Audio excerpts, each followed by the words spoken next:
हर्कलाई दिन्छु भनेको छु किनभने हर्क भोलि प्रधानमन्त्री तीनजना उठ्यो भने म पहिला चाहिँ हर्कलाई दिन्छु भोट दिनुहुन्छ भइरहेछ बालनको बाहेक बालनको टिमसँग चाहिँ भएको छैन हर्कङ र उसको चाहिँ भइरहेछ मैले यो गोपाल हमाल मङ्सिर 5 मा यदि काङ्ग्रेस र कम्युनिस्टको चाहिँ शासन फेरि फर्क्यो भनेदेखि यिनीहरूलाई त जम्मैलाई पत्ता बनाउँछ बालेनको काम बाफरे कति राम्रो छ हर्कको त त्योभन्दा अझै राम्रो बालेन शाहले जे एक्सन एकदम ठिक छ 100% 1000% ठिक छ एकदम गजब छ गरिब भन्ने कुरा हर्क साम्पाङ र बालेन शाहलाई तपाईले सिलेक्ट गर्नुपर्ने भने चाहिँ कसलाई सिलेक्ट गर्नुहुन्छ दलहरूले चाहिँ यो डनतन्त्र बनायो के दलतन्त्र हुनुपर्ने डनतन्त्र बनायो गुण्डातन्त्र बनायो दुईटै प्रधानमन्त्री हुन लायक छ यो देशको बाटो हिँड्ने ठाउँमा मान्छे हिँड्ने ठाउँमा हिँडाउने ठाउँमा गाडी हिँडाउने ठाउँमा त मान्छेले त्यसरी बनाउनु अवरोध गर्न पाइएन नि त्यो त एकदमै राम्रो त्यही त प्रशंसा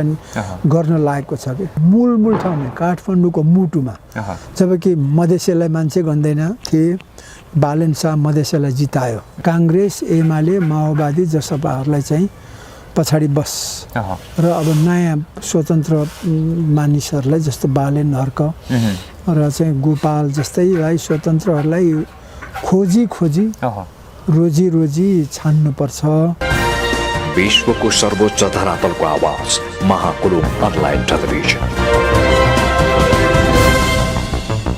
नमस्कार महाकुलुङ टेलिभिजनको पर्दामा यहाँलाई हार्दिक स्वागत छ म अजय अलङ्कार दर्शक महानुभावहरू महाकुलुङ टेलिभिजनको स्क्रिनमा विभिन्न विधाका स्थापित अनि प्रतिष्ठित व्यक्तित्वहरूसँग संवाद गर्दै आउने सिलसिलामा आज मेरो सामिप्यमा यानि कि मेरो गेस्ट हुनुहुन्छ कृषि वैज्ञानिक मदन राईजी हुनुहुन्छ उहाँसँग समसामयिक विषयवस्तुमा आज हामी खास गरी कुराकानी गर्नेछौँ म सर्वप्रथम मदन सरलाई हार्दिकतापूर्वक स्वागत गर्न चाहन्छु स्वागत छ सर हजुर नमस्कार सबैलाई सेवाहरू ठिक छ आराम कुशल हुनुहुन्छ एकदम फर्स्ट फिट एन्ड फाइन हुनुहुन्छ हैन फाइन एकदम 24 वर्ष जस्तो पुरै अहिले अलिकति चुनाव पनि लागेको अवस्था छ सरलाई चुनाव त अब यो दमदार भाषण सुनियो खुल्ला मञ्चबाट हो अब त्यो एउटा मजाको थियो अवसर मैले चाहिँ समय अनुकूल अब नेपाली जनताले परिवर्तन हुनुपर्छ समस्या आएको छ भने समाधान गर्नुपर्छ तर बेलामा समाधान गर्नु पर्यो मङ्सिर 4 गते चाहिँ सबभन्दा ठुलो अवसर हो सम्पूर्ण गलतीहरूलाई कमजोरीहरूलाई सच्याउने या राम्रो छ भने त्योभन्दा राम्रो गर्नलाई अगाडि बढ्ने हो तर अहिले यो नेपाल चाहिँ नै काङ्ग्रेस कम्युनिस्टहरूले 32-33 वर्ष शासन गरिसक्यो 46 सालदेखि यता नेपाललाई चाहिँ राजाहरूले भन्दा पनि गरिब बनायो 32 साल राजाहरूले गर्दाखेरि त्यति धेरै तल थिएन तर म राजतन्त्रको विरोधी हो लोकतन्त्रको सपोर्टर लोकतन्त्रमा चाहिँ यो समयले ल्यायो जनताले साथ दिएर यो दलहरूले चाहिँ उभिएर ल्याए तर लोकतन्त्रै स्थापित भएन त्यसले गर्दाखेरि अहिले संसारको गरिब देश नेपाल संसारको बेरोजगार देश नेपाल संसारको रोगी देश नेपाल र निराश मानिसहरूको देश नेपाल भयो कि गरिब बेरोजगार रोगी र निराश मान्छेहरूको देश भयो यो चाहिँ हुनु हुँदैन अब यसलाई सुधार्नुपर्छ यो मङ्सिर 4 गतेदेखि काङ्ग्रेस एमाले माओवादी जसपाहरूलाई चाहिँ पछाडि बस र अब नयाँ स्वतन्त्र मानिसहरूलाई जस्तो बालेन हर्क र चाहिँ गोपाल जस्तैलाई स्वतन्त्रहरूलाई खोजी रोजी छान्नुपर्छ जसरी अब काठमाडौँमा छान्यो धरानमा छान्यो पूर्वमा पश्चिममा छान्यो थुप्रै ठाउँमा छानेछन् तर यसपालि चाहिँ अब एकदम दलहरूलाई हैन स्वतन्त्रलाई दिने दलमा पनि भनेपछि हिजोको अवस्थामा 46 पछाडि राजतन्त्रको विकल्पमा राजनीतिक दलहरू थिए अहिले राजनीतिक दलको विकल्पमा स्वतन्त्रहरू हो अब नयाँ समूह नयाँ पुस्ता आउनुपर्छ अब राजनीति के भन्छ दलहरूले चाहिँ यो डनतन्त्र बनायो के दलतन्त्र हुनुपर्ने डनतन्त्र बनायो गुण्डातन्त्र बनायो राजा र राणाहरूको पालामा गुण्डा परिचालन गर्थ्यो कसरी भने उनीहरूको गाउँमा मुखिया हुन्थ्यो जिमदार हुन्थ्यो जमिनदार मुखियाहरू भन्थे त्यसलाई चाहिँ अनि त्यो के भन्छ तिरो उठाउने पगरीहरू भन्थे त्यसरी चाहिँ उनीहरूले दमन गर्थे जनतालाई अहिले चाहिँ काङ्ग्रेसको क्रियाशील गुण्डा र एमालेको चाहिँ अथवा अरू कम्युनिस्टको चाहिँ सङ्गठित सदस्य गुण्डाहरूले चाहिँ देश 25 लाख जति छ, तिनीहरूलाई पाल्दैखेरि चाहिँ पार्टी पनि सकिन लाग्यो। उहाँहरूको कार्यकर्ता 25 लाख जति छ, करिब करिब त्यति छ। काङ्ग्रेसको 9 लाख होला, कम्युनिस्टहरूको त्यही 15-16 लाख हुनुपर्छ कम्युनिस्टहरू सबैको। अब एमालेको 10 लाख जति होला, माओवादीको अन्त 5-7 लाख होला। त्यसो गर्दाखेरि चाहिँ 25 लाख जति गुन्डाले देश च्याप्पै बाँडीचुडी खाइगयो।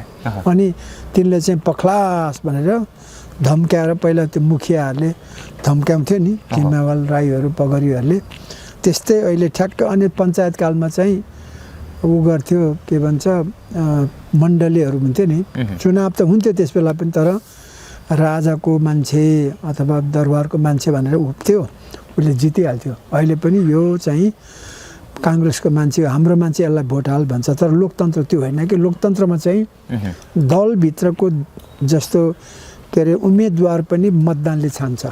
दलको सदस्य पनि फेरि नयाँ नयाँ आह्वान हुन्छ।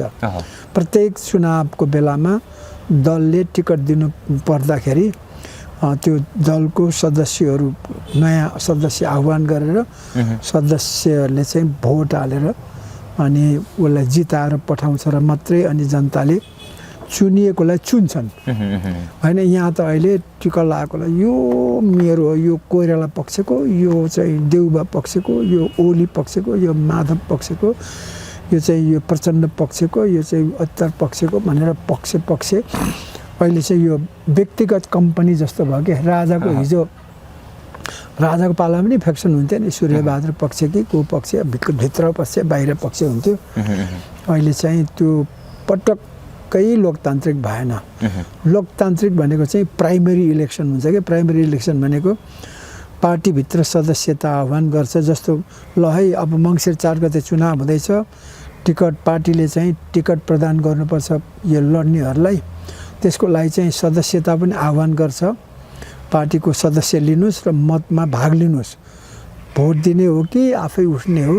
त्यसरी चाहिँ सबै यति बेला पार्टीहरूले त्यो गर्नुपर्ने के, काङ्ग्रेसले गर्नुपर्ने।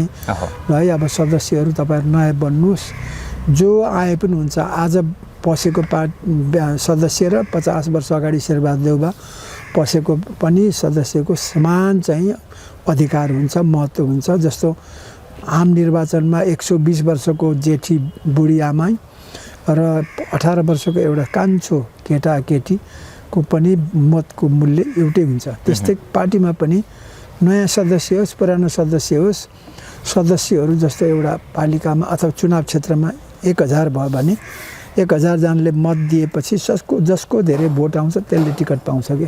हार्नेहरूले चाहिँ चुप्प लाएर चित्त बुझाउँछ। तर यहाँ टिका लाउँदा त के भयो भने आफ्नो गुटको मात्रै चाकडी गर्ने, पैसा दिनेलाई मात्रै दिने भयो। अनि हार्नेहरू पनि कराएर चाहिँ गर्ने भयो। अनि भाग खोज्छ। अनि उनीहरूको सबभन्दा नराम्रो पक्ष चाहिँ अहिले यो काङ्ग्रेस कम्युनिस्टको चाहिँ, र मैले काङ्ग्रेसको टिकट पाएर गुन्डा पाल्नु नसकेर छोडेको। किनभने खुवाउनु पर्ने, भोक लाग्यो दाइ भन्छ मासु र भात होइन। अब बेलुका चाहिँ अब रक्सी नखाइ हुँदैन, मासु र भात नखाइ हुँदैन, रक्सी नखाइ हुँदैन, राम्रै लाउनुपर्छ, काम फिटिक्क गर्ने होइन। 25 लाख मान्छेले के गर्छ थाहा छ? सिडिओ अफिसमा गयो ठस्स बस्यो, पार्टी अफिसमा गयो ठस्स बस्यो, अनि अरू अड्डामा गयो ठस्स बस्यो। कहाँ छ यी सिंहदरबार डायट, कहाँ पैसा छ, मलाई चाहियो, यो चाहियो, यसो चाहियो, उसो चाहियो, ठेकदारकोमा गयो। यस्तो गरेर चाहिँ लुटेर पटक्कै गर्दैन। त्यस कारणले माटो सुँदैनन्। त्यो पार्टीको अहिले 5वटा पार्टी भनौँ न, भए पनि एउटा पार्टीमा बढीमा 30,000 भए पुग्छ के पदाधिकारीहरू। वडामा 5 जना, पालिकामा भनौँ न अब 10वटा वडा छ भने 50 जना भए पुग्यो। त्यसरी देशभरिमा एउटा पार्टीमा 20-30,000 भए पदाधिकारी पुग्नुपर्ने। 5वटा पार्टीमा बढीमा 1.5 लाख आवश्यकता छैन। बढीमा 1.5 लाख नभए भने 1 लाख। त्यो त्यतिले चाहिँ त्यो पनि सम्पन्नहरू सक्नेहरू मात्रै जान्छ नि त, जित्ने त त्यसरी हुन्छ। अब अहिले त 25 लाखले न काम गर्छ, न खेती गर्छ, न उद्योग धन्दा गर्छ, न व्यापार गर्छ। अहिले चाहिँ ठेक्का पट्टा आएर चाहिँ अनि ठ्याक्क 1 करोडको ठेक्का लिएपछि 70 लाख चाहिँ चिरिप्प बनाएर अनि 20 लाखमा कागज मिलाएर चाहिँ स्वाट्टै गर्ने। अनि त्यस कारणले देश खत्तम भएको। अहिले सङ्घीयता पनि तपाईँको केपी ओलीले जम्मा 70 वर्षमा सबै सरकारहरूले 128 खरब खर्च गर्यो। केपी ओलीले 3 वर्षमा 3.5 वर्षमा 70 वर्षमा त्यति खर्च गर्यो, 3 वर्षमा मात्रै 3.5 वर्षमा मात्रै 40 खरब, झन्झनै 30% बजेट त 3 वर्षमा मात्रै खर्च गर्यो भनेपछि कहाँ के गर्यो होला। अनि भएको केही पनि छैन। राजाहरूले 32 वर्ष शासन गर्दाखेरि जम्मा 4.5 खरब पैसा खर्च गरेको छ 32 वर्षमा। अनि अरू दलहरूले विशेष गरेर ओलीले 4 वर्षमा 50-52 खरब खर्च गर्यो, 3 वर्षमा मात्रै 40 खरब, त्यो 3.5 वर्षमा 40 खरब पैसा खर्च गरेछ। त्यो चाहिँ मस्ती मारे के, खाजा 1000 रुपियाँको खायो, मासु भात 2000 को खायो, आफ्नो कार्यकर्तालाई दिनुभयो। त्यही त, त्यो खायो खुवायो। अनि म जस्तो मान्छे धनी, म त अरबपति जस्तै छु, प्लास्टिकको कुर्सीमा, यो पनि 25 वर्ष 20-25 वर्ष अगाडिको कुर्सीमा बस्छु म होइन, अझै पनि भएकै छ। अनि उनीहरूले चाहिँ 50,000 को कुर्सीमा बस्छन् होइन। अनि सोफा जेट नभए पनि हुन्छ, यस्तै 5,000 को कुर्सी 20 वटा किने भएदेखि हुने, 10 वटा किने भए हुने, अनावश्यक खर्च भयो। अनि 5 लाख को सोफा सेट भयङ्कर नि। एउटा साइकलले पुग्नेमा 2 लाख को मोटरसाइकल किन्छ, 2 लाख को मोटरसाइकलले पुग्नेमा चाहिँ 2-3 करोड को गाडी किन्छ होइन। 2 जना मन्त्री 3 जना मन्त्री हुनुपर्नेमा 30 जना मन्त्री 20 जना बनाउँछ। 800 सांसद किन चाहियो, 200-300ले जति पुग्छ। यस्तो यस्तो छ नि, अन्ना बसेक चुत्थाहरूले चाहिँ देशलाई ऋणको भारी बोकाएको हुनाले अब यो सबै काङ्ग्रेस विकल्पमा स्वतन्त्रहरू उदाउँदैछन्। वैकल्पिक जोसुकै होस्, जस्तो वैशाख 30 गतेकोमा त मान्छेले देखाइ छोड्यो नि त, पखलास दलहरू भनेर त 200 जनालाई छाने। पहिला पनि छान्थ्यो तर यति धेरै छान्दैन थियो। र यसपालि त मूल ठाउँमा काठमाडौँको मुटुमा, जबकि मधेसीलाई मान्छे गन्दैन थिए, बालेन शाह मधेसीलाई जितायो होइन। अनि भर्ख साङपाङ बिचरा त्यसलाई खाते भन्थ्यो, उसलाई जितायो। गोपी हमाललाई बिचरा होइन, राम्रो मान्छे हो, अब अरू पार्टीले टिकट दिँदैन थियो, उनले त्यही आफै स्वतन्त्र जित्यो। त्यस कारणले यो कुरा त ठुलो कुरो हो नि। यही अनि फेरि त्यो जिताएर मात्रै होइन, उनीहरूले कति राम्रो काम गरेछ अहिले। बालेनको काम बाफरे कति राम्रो छ, हर्कको त त्योभन्दा अझै राम्रो, उता कम छैन, उता गोपाल हमालको पनि। यसरी गर्दा भनेपछि उहाँहरूको कामदेखि तपाईँ सेटिस्फाई हुनुहुन्छ? एकदम। त्यहाँ उहाँहरूले गर्नुपर्ने काम त्यही नै हो, त्यति गरे पुगिहाल्छ नि। त्यहाँ भन्दाखेरि चाहियो अब स्वतन्त्र सांसदहरूले पनि जितेपछि अवश्य उनीहरूले मूल कुरा घुस खाँदैन भन्ने मलाई थाहा छ।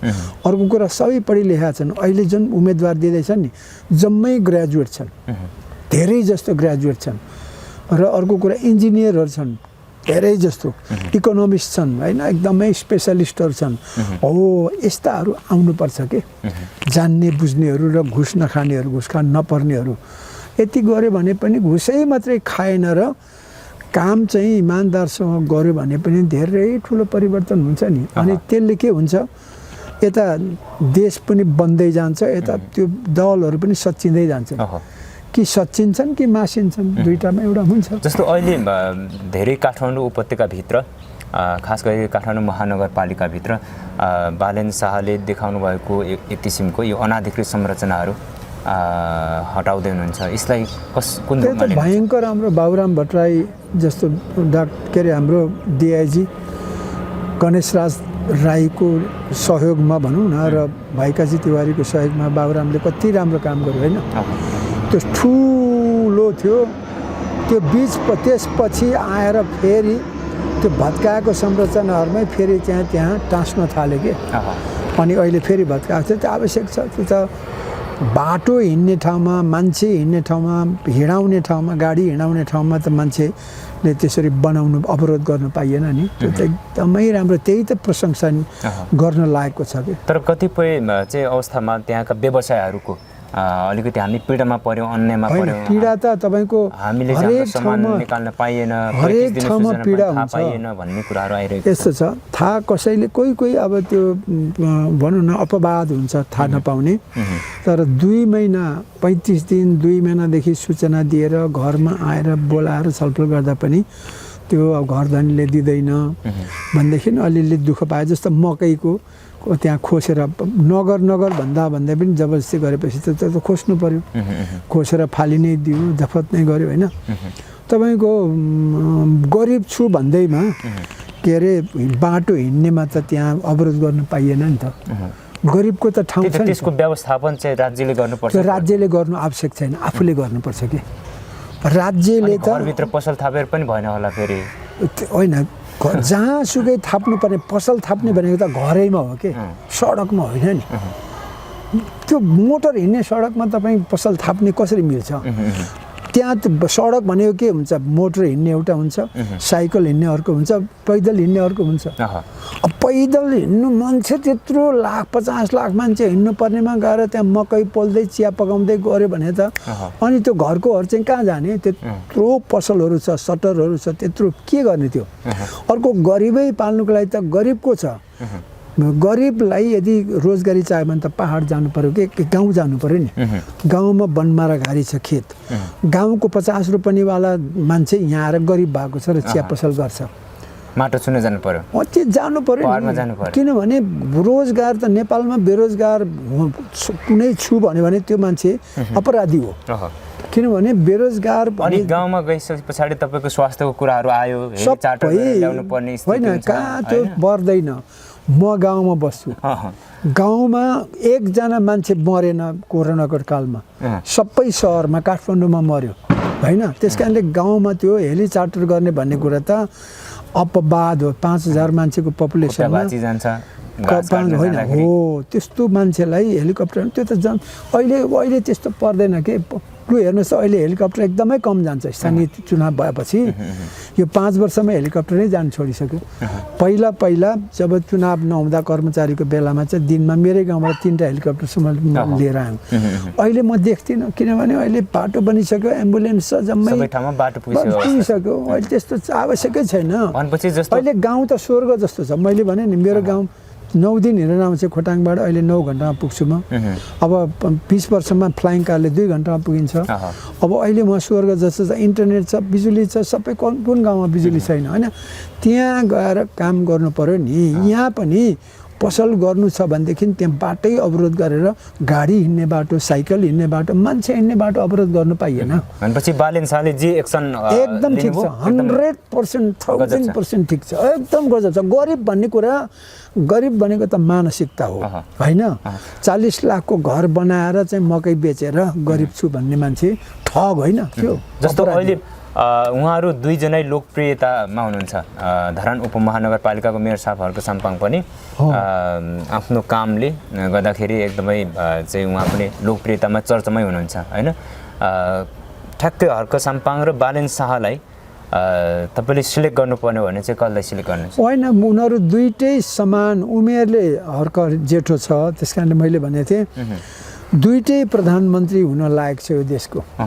अब ऊ पनि गोपाल हमाल पनि 3टै मैले चिनेको पालो प्रधानमन्त्री होइन। त्यो कम्पिटिसन गरेर पालो भन्नु भएन। तिनीहरू 3टै कम्पिटिसन गरेर भोट दिँदा मैले चाहिँ उमेरको हिसाबले म हर्कलाई दिन्छु भनेको छु। किनभने हर्क भोलि प्रधानमन्त्री 3जना उठ्यो भने म पहिला चाहिँ हर्कलाई दिन्छु। भोट दिनुहुन्छ हर्क साम्पाङलाई? बालेनको चाहिँ टाइम छ, भर्खर 30-32 वर्ष हुँदैछ। उसले पहिला मेरो विचारमा अहिले यो म महानगरको मेयरबाट 5 वर्ष, अनि त्यसपछि बागमती प्रदेशको चाहिँ ऊ मुख्यमन्त्री, त्यसपछि केन्द्रीय अब भनौँ न कुनै पनि मन्त्री, सहरी विकास अथवा पूर्वाधार मन्त्री, त्यसपछि प्रधानमन्त्री भनेको आजको 20 वर्षभित्रमा बालेन चाहिँ प्रधानमन्त्री भयो भने देश एकदमै माथि जान सक्छ। अगाडि नै भयो भने पनि ठिक छ। अगाडि नै आउने चुनावमा एकैचोटि प्रधानमन्त्रीमा उठ्छ भने पनि ठिकै छ। त्यस्तो अब प्रत्यक्ष निर्वाचित चुनाव भयो भने त हुनसक्छ। तपाईँको जस्तो हर्क साम्पाङलाई चाहिँ यदि भोलिको दिनमा कुनै पनि सङ्घीय सांसदमा उठ्दै गर्दाखेरि भोट दिन्छु भनिराख्नु हुँदाखेरि उहाँसँग केही कुराकानी पनि भइरहेको छ? भइरहेछ। बालेनको बाहेक बालेनको टिमसँग चाहिँ भएको छैन। हर्कङ र उसको चाहिँ भइरहेछ। मैले यो गोपाल हमाल, तर समस्या के पर्यो भने यहाँ यिनीहरूले राम्रोसँग रिस्पोन्स गरेको छैन कि। समय घर्किँदैछ, मङ्सिर 4 गते हो होइन। भनेपछि तपाईँको जुन चाहिँ कुरालाई पनि हर्क साम्पाङले त्यति वास्ता होइन गरिरहेको कुनैले पनि मैले चाहिँ सबैलाई भन्छु इभन रवि पनि अनावश्यक रूपमा कता कतै बिस्ते भएको छ अहिले चाहिँ खासमा हर्कले 1 नम्बर कम्तीमा 1 नम्बर प्रदेशमा सबै जिल्लाबाट एकैजना उम्मेदवार खोजेर ल है म जिम्मेवार छु भन्नुपर्ने गोपाल यतापट्टि बालेनले पनि बागमती प्रदेशमा मात्रै भए पनि ल म यतिजनाको चाहिँ जिम्मा छु भनेर चाहिँ खोज्नुपर्ने के उता गोपीले यो 3टा प्रदेशमा मात्रै उनीहरूले आफ्नो कम्तीमा पनि हेरेर 10-20 जना 30-40 जना यसरी सांसदहरूको अब उम्मेदवार छान्ने बेला हो कि 15 दिन जति उम्मेदवार छानेर चाहिँ अनि दरखास्त हाल्न लाउने अनि 15 दिन चाहिँ भोट माग्ने भनेपछि यो उनले अहिले 56 महिना 4 महिना बिताए अझै 56 महिना बाँकी छ क्या 56 महिनामा 55 महिना बाँकी राखेर 1 महिना चाहिँ यो मङ्सिर 4 को लागि खट्नु पर्ने के जसले गर्दाखेरि देश पनि बन्छ नि त अब उनले मात्रै त्यो त अहिले त खरदार सुब्बा जस्तो कारिन्दा जस्तो भयो के त्यसरी हुँदैन उनले त अब देशको राष्ट्रिय राजनीति जस्तो राष्ट्रिय राजनीति ठिक भयो भने त त्यो के अरे महानगरलाई बजेट कसले दिन्छ कसले कानुन बनाइदिन्छ उनीहरूले मद्दतै गर्दैन यसलाई त भोलि सेफ्टी ट्याङ्कको खाल्डोमा हाल्छ काङ्ग्रेस र कम्युनिस्टले हर्कलाई पनि कसले दिन्छ र मङ्सिर 5 मा यदि काङ्ग्रेस र कम्युनिस्टको चाहिँ शासन फेरि फर्कियो भनेदेखि यिनीहरूलाई त जम्मैलाई पत्तासाफ बनाउँछ त्यसको लागि पनि अहिले 5 वर्ष काम गर्न दिँदैन हेरिराख्नुहोस् न उनीहरू त अहिले यसो जनताको यो चुनावको लागि चुप्प लाएर हामी उसलाई साथ छौँ भन्छन् 5 वर्षपछि त के मतलब उसको पनि सकिन्छ यसलाई पनि सक्नुपर्छ भन्छ त्योसँगले हर्क बालेन र गोपालजी बुझ्नुहोस् तपाईँहरूले कम्तीमा 1 जना चाहिँ सदनमा पठाएर त्यहाँ आवाज पुर्याउनु पर्छ र पछिल्लो पटकको तपाईँ यदि धरान काठमाडौँ र तपाईँहरूको धनगढी बनाउने हो भने केन्द्र सरकारमा पुगेर बजेट दाबी गर्नुपर्छ त्यहाँ आवाज पुर्याउनुपर्छ प्रदेश सरकारमा पुर्याउनुपर्छ होइन भने त तपाईँहरू मेयर भयो भने त तपाईँ जस्तो मेयर त कति आउँछन् जान्छन् त्यो जनताले पनि कति पत्याउँछ सबै कुरा त भोलि सबैको एउटा समय हुन्छ मैले देखेको यो मङ्सिर 4 गते बालनजी समय आउँदैन तपाईँ धेरै व्यस्त हुनुहुन्छ राम्रो हो गर्नुहोस् तर कसैलाई सुनिताजीलाई दिए पनि हुन्छ त्यो काम उनी पनि राम्रो छ भोलि गएर उनी पनि पार्टीबाटै आए पनि के फरक पर्छ तर पनि सच्चिन्नुपर्छ पार्टी यसरी काम गरेर चाहिँ आफ्नो विशेष गरेर साथीभाइको सक्नुहुन्छ 3टै भेला भएर मिलेर सल्लाह गर्नुहोस् र देशभरिबाटै गर्नुहोस् रवि लामिछाने रमेश करेलदेखि लिएर हामी पनि छौँ हामी पनि स्वतन्त्र समूह छौँ थुप्रै छौँ सल्लाह गरेर चाहिँ अनि उम्मेदवार खडा गर्दा पनि मतदानबाट गरौँ कसको कति सदस्यता आह्वान गरेर या तपाईँले तोके पनि हुन्छ ल मैले चाहिँ उहाँको बायोडाटा मलाई उहाँको ठिक लाग्यो मेरो चाहिँ उहाँलाई सपोर्ट गर्छु भन्दै पनि भयो त्यसरी गऱ्यो भने हार्ने जित्ने बेग्लै हो तर अहिले यस्तो उपयुक्त समय आएको छ कि जनताले मत दिने ठाउँ खोजिरहेछन् कि गाउँमा पनि अहिले यसो घुम्दाखेरि नयाँलाई दिने चिया पसलतिर यसो कुरा गर्दा पनि यो पुरानो पार्टीहरूलाई दिन्न भन्ने छ होइन तर कसलाई दिने भन्ने चाहिँ कुरा अब भएन के त्यस कारणले यो 15 दिन ढिलो हुन लागिसक्यो अब ढिलो हुन लागिसक्यो समयमै चेत खोल्नुहोस् हैन चेत खोलेर हप्ता दिनभित्रमा पछि मनोनयन दर्ता गर्नुको लागि चाहिँ तपाईहरुले क्यान्डिडेट खोज्नुभयो र दिनुभयो भने हार्ने जित्ने भन्दा पनि सहभागिता हुन्छ मलाई जहाँसुना छ जनतालाई ठुलो राहत र तपाईहरुको नेतृत्वमा यो देश बन्छ मेरो त सबै टेलिभिजन मार्फत सबै मार्फत भन्दैछु तपाईहरु मिल्नु पर्छ